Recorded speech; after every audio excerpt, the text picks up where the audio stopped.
तालिक central Punjab से है और वो भी पीपल्स पार्टी से तालिक है चौधरी मंजूर अहमद का। लेकिन जो उन्होंने दलाइल दिए केनालों के हवाले से, जो खींच के रखा वजीर आला पंजाब को, इस तरह पाकिस्तान पीपल्स पार्टी सिंध के किसी रहनुमा ने ऐसे दलाइल नहीं दिए। नहरों के हवाले से उन्होंने अच्छी और खूबसूरत जो बात कही वो ये कही कि आप जो कह रहे हैं कि हम अपने हिस्से का पानी दे रहे हैं, पहले ही मुल्क के अंदर जो शार्टेज आई है वो खतरनाक हद तक शार्टेज है, 20% पानी कम आ रहा है। बल्कि इससे और ज्यादा बताया कि पानी की शार्टेज मुल्क के अंदर हो चुकी है। तो आप हमें बताएं कि एक हिस्से का पानी आप रोककर उनको किस तरह देंगे? 3 माह के लिए पानी देंगे और 9 माह जमींदार इंतजार करेंगे कि आप उन्हें अपने हिस्से का दोबारा पानी दें। तो ये सूरत हाल आप किस तरह कर रहे हैं, किस तरह मैनेज करेंगे?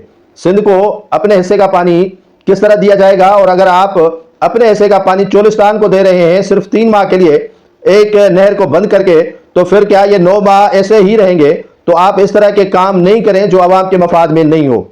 दूसरा, उन्होंने कहा कि सदर आसिफ अली जरदारी 2 सूरत में जो है वो दस्तखत कर सकते हैं।